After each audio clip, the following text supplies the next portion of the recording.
Welcome! So today I want to talk about music videos, specifically music videos that either terrified, traumatized, or just made me feel a type of way that stuck with me to this day. I'm a diehard music lover. I love to listen to music, I love to dance to it, and I even make some on occasion. I appreciate the work that goes into both music and its relative video, as well as learning about how the lyrics came to be and the interpretations of them. For the sake of the length of the video and my voice, I'm primarily focusing on the videos, what they mean to me, and how they impacted me growing up. This video was inspired by Neopunk FM's music videos that traumatized me, which in turn was inspired by Jaden Salad's. Let's get started.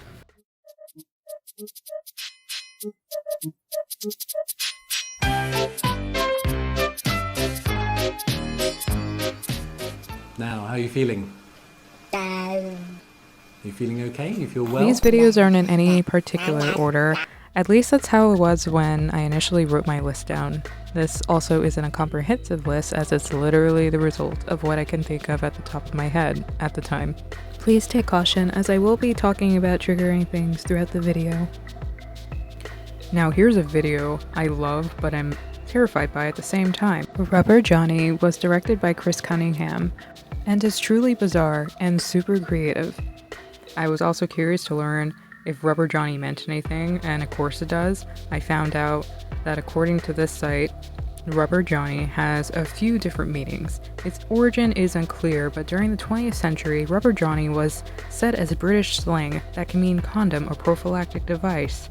It can also refer to household rubber objects or mean a fake or insincere person. Understanding that and watching the video makes it all the more funny to me. Everything in this video, from the wild moves Johnny serves in his wheelchair, practical effects of Johnny, to that poor chihuahua, is both hilarious and scary. I love how everything flows absurdly with the music. The darkness of the video and how mysterious the whole scenario is makes it more uncanny. Like how Johnny is staring creepily sideways at the dog, or was it forward? I don't know. But it's just like that really long yard stare, and the dog is just sitting there what are you gonna do? In his wheelchair, and the dog looks so out of place.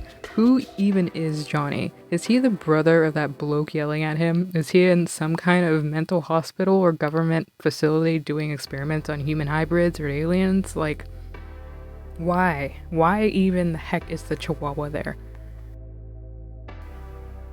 7 out of 10 creepy, 10 out of 10 amazing. Moving on. Next up is Miyaku by Darren Gray. Oh, second in when we're already going straight into trauma. Okay.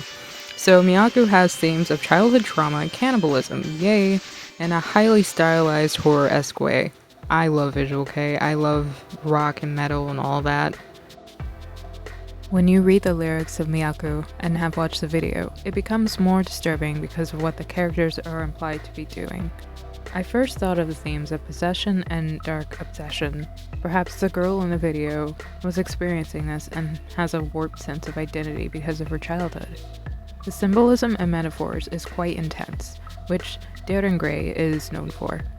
There's implications of tainted childhood that may involve a mother and father archetype, abuse, indulgence, kink play, which no shame, but in this case it's a bit weird, isolation, and intense emotions or methods of cope so extreme or dysfunctional. Visually speaking, this video is beautiful. I adore the overly saturated colors on top of the overall bleak scenes. There's something universally special about how much cooler film looked during the late 90s to early 2000s, and the different shots remind me of how videos can be filmed, like with a traditional film camera, film being played on a projector, a household camcorder, security footage. Which, by the way, I love how the video for Cube executes this. I love this song, and the video scares me for a different reason. You see, I have a certain disdain, straight up hatred, for PDF files, pedophiles, whatever you want to call it, and this video and song forced me to confront and reconcile the dark parts of myself that wanted to inflict pain on bastards like the guy in this video. I'm not ashamed of those feelings anymore, and I feel a lot for the girl in the video who lives a very disturbing life, and it's obvious that she is very disturbed. It's kind of like a mirror into what I could have become if I never worked on healing the trauma within me. Never underestimate the darkness of your shadow and learn to love it and not run away from it, because it is a part of you. Don't let others guilt trip you or gaslight you into thinking that there's something wrong with you because you developed a dark sense of humor and have actually processed it and accept the dark parts of yourself. And, they're probably just intimidated that your demons can destroy theirs. Carl Jung, he speaks about this, and the importance of working on your shadow and integrating it with your being. We should not fear our shadow and run away from it, but instead learn to embrace it to better understand ourselves as a whole. On Jung about the shadow, from the self-published work Aeon, Phenomenology, the shadow is a moral problem that challenges the whole ego personality. For no one can become conscious of the shadow without considerable moral effort. To become conscious of it involves recognizing the dark aspects of the personality as present and real. This act is the essential condition for any kind of self-knowledge, and therefore, as a rule, meets with considerable resistance. Indeed, self-knowledge as a psychotherapeutic measure frequently requires much painstaking work extending over a long period. I love Deer and Grey for touching on these subjects while making banger music and looking great while doing it. Thank you. I'll give that a 9 out of 10 traumatic, creepy factor, 10 out of 10 awesome factor. Moving on.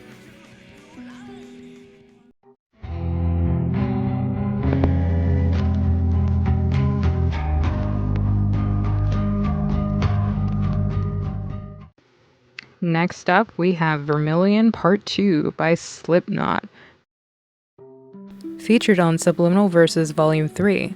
The little known fact about me is that this was the very first album that I bought as a teen. There were others gifted to me, like Nirvana and Sigur Rós, but this one was special to me since I was going through a pretty dark period at the time and I only had $20 to my name. Let's just say a lot of the themes in this album was similar to what I was going through, and honestly, this album and Deer and Grey's Withering to Death saved me from staying in a dark space or worse. The song is heartbreaking. From the tone to the melodic singing of such sad lyrics, it really leaves a mark, shining a light of the reality of unrequited love, one-sided relationships, and the toxicity of settling for a fantasy instead of the real thing, that being sharing a life, touch, and space with a partner that reciprocates feelings and is supportive as well. Anyways, not only is this song breathtakingly beautiful, but so are the visuals. It's so creepy realizing you're watching a dead girl floating, like being the object of affection and loathing as Corey's singing wrenches into your soul. I'm going to say creepy a lot, by the way, in this video, so if that annoys you, just click off right now. I'm sure most people know what it's like to lose someone you love dearly, whether in life or death.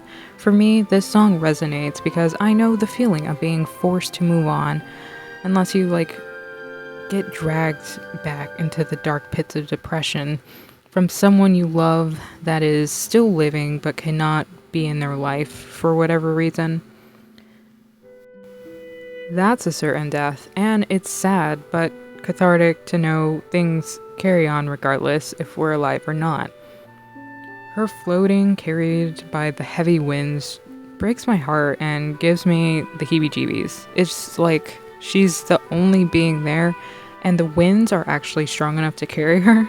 Or maybe she's so light and empty that the forces of the wind lift her briefly and then just stop.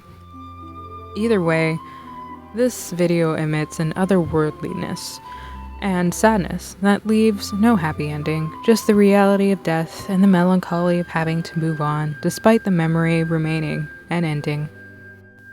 I'd say 7.5 out of 10 on the creepiness factor, and 8 out of 10 out of the cool factor. Moving on. Next up, we have Hole in the Earth by Deftones. So this music video doesn't really terrify or traumatize me as much. It still creeps me out a little bit. It terrified me as a kid, though, because, as a teen, I had a lot of nightmares. Whatever the case, I had a nightmare that was so similar to this video before I actually watched it and even knew Deftones existed. Yes, you heard that right. I wasn't walking in my nightmare, however, but riding in a car with my family, and we were trying to get away in a vehicle that seemed too slow, but in reality, if you can even call it that, everything was disintegrating around us. You know that things don't function the same in dreams, like time and space, but it freaks me out knowing that no matter what we did, we couldn't escape the inevitable and literally everything around us was being sucked up into nothingness. Those same feelings came back up when I watched this video. It made me paranoid for a while, like I was looking up the probability of rogue black holes somehow traveling to our precious planet neighborhood. I was relieved to find that probability of something like that ever occurring will likely never happen in our lifetime, but it also gave me some cool horror ideas relating to a rogue sentient black hole feeding upon solar systems or planets similar to the ARG Local 58 series, which I highly recommend. Please give that a watch if you like ARGs and Eldritch horror. It's a great channel. By the way, can we appreciate the emo-ness of this verse? It's time I think you know the truth. There's a hole in the earth. I'm out. Hate all of my friends, they all lack taste sometimes. It definitely spoke to my angsty teen self, and I'm sure most of us have felt frustration with friends and or coworkers due to disagreements and wanting to strong-arm projects, and then you feel like you're not being listened to. It's a reminder to also voice our frustrations directly if we're able when we feel like something isn't right.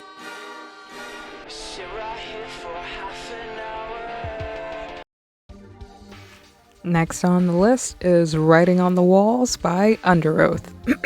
Excuse me. This song hits different now, as it was reminiscent of a time that was simpler but also complicated. I was a tween, and like most tweens my age, we were going through it. Underoath was pivotal to me in surviving school and coming to terms with my identity. Underoath was also a former Christian screamo metal band, and there's a lot of controversy behind that, but whatever.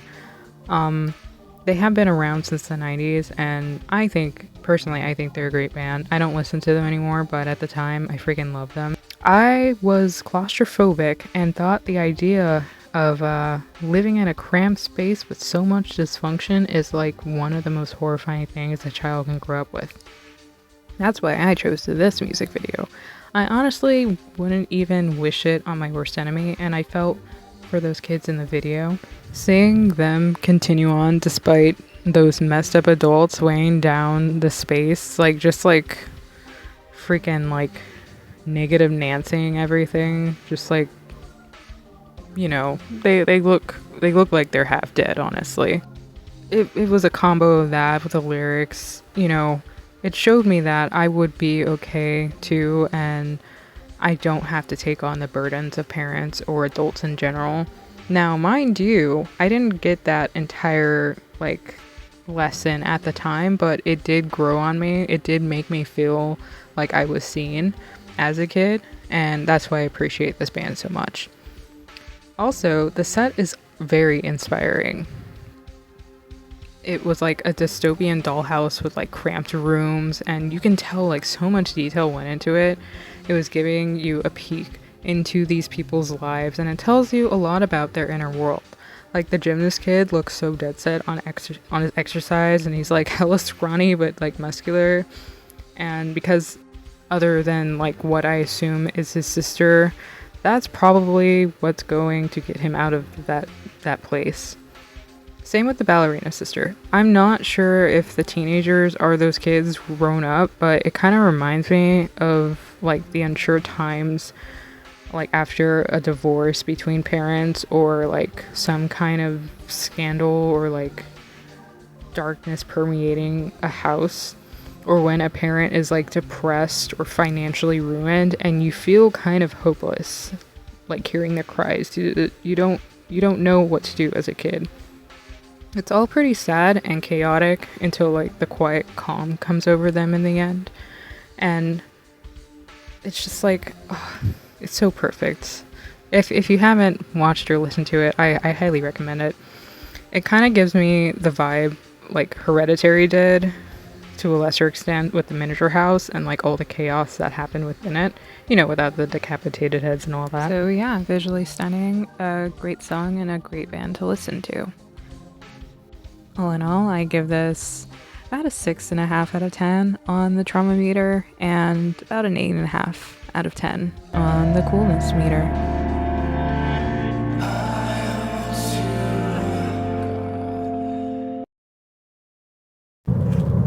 Next up, we have Eraserhead. More specifically, the Radiator Lady singing in Heaven from Eraserhead. It's not really a traditional music video, but I thought I'd include it here anyways because it has affected me in such a way. I believe Eraserhead is a great window of art representing Lynch's style and spirit. Upon first watching this scene, I was filled with a sense of dread, confusion, and hope. I do admire the simple yet spacious backdrop, and the stage she's standing on kind of reminds me of a UFO. There's a duality to the scene where the Radiator Lady looks like she's filled with hope, but there's an eeriness, almost foreboding atmosphere.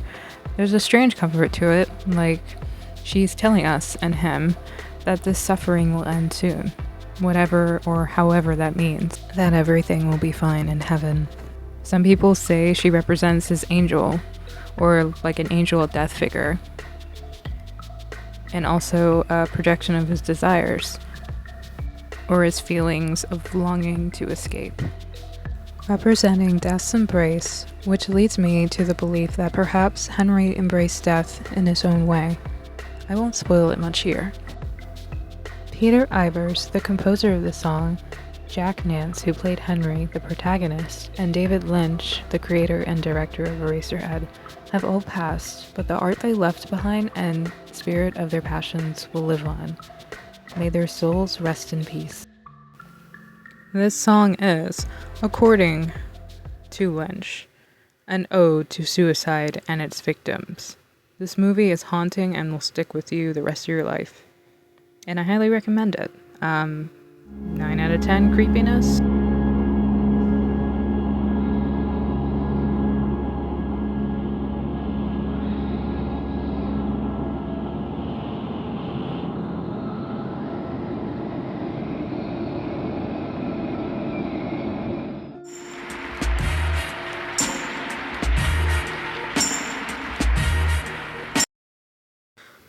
Next up, All Mine by Portishead. I love how the band blends the trip-hop elements with jazz, soul, and electronic, especially with this song. It's seriously like candy to my ears and such a guilty pleasure to listen to. Portishead is definitely up there as one of my favorite trip-hop bands of all time. And honestly, this is also one of my favorite music videos, but it's creepy because of the context of the song in relation to the video. You have an old man, a band that isn't playing, but you hear one playing and you're like, what's going on? And a little girl who is interdimensional, seemingly haunting this man. She sounds older and younger at the same time, and it's the most creepy thing I've ever seen a girl portray on a music video. Like, I know I've been harping about the creepy singing, but Beth's singing here is outstanding. I love it. Maybe they're haunting each other. Is he her dad? Her grandpappy? Something else that's taboo? Perhaps. I hope not. If I had to guess, I'd say they're not what they look like in age. Well, they are, but maybe they're stuck in a dimension of which time doesn't affect them. Maybe it's some kind of purgatory or hell that the girl is keeping him there because she's so obsessed.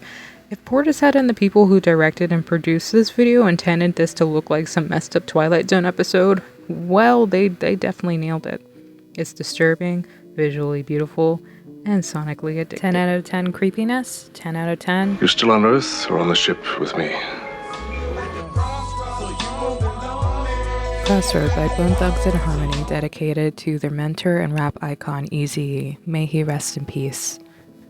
This is one of the earliest music videos I remember watching as a kid, and it has haunted me ever since.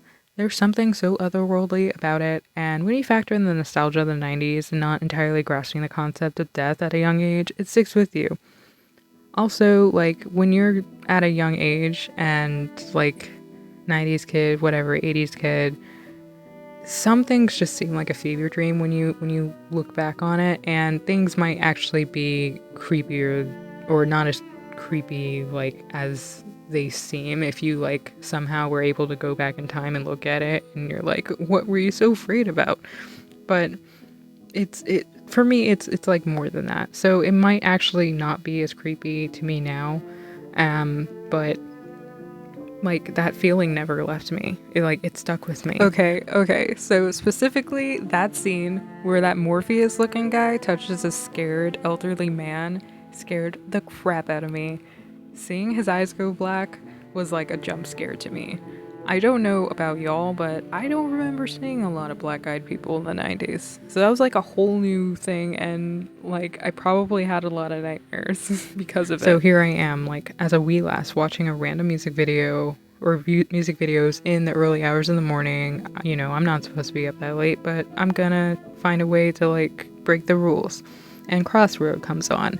I don't know, it just stuck with me and felt eerie ever since. I do have an affinity for the song still, as I understand the concept and appreciate Bone Thugs and Harmony more now as an adult.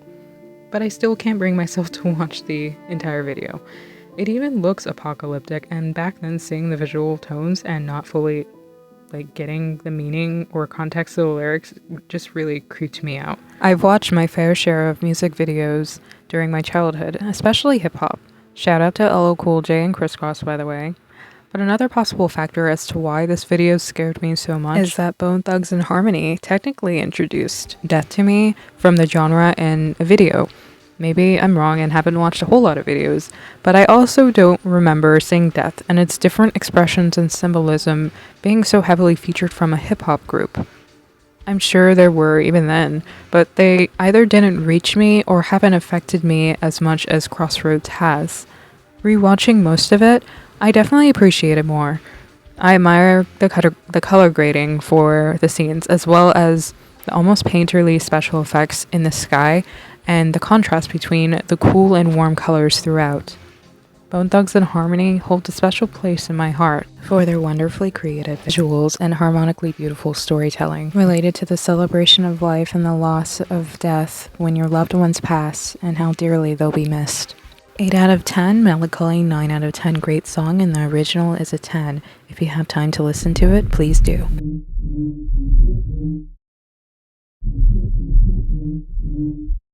My face is the front of shop. Woo-wee. Next up, we have Face Shopping by Sophie.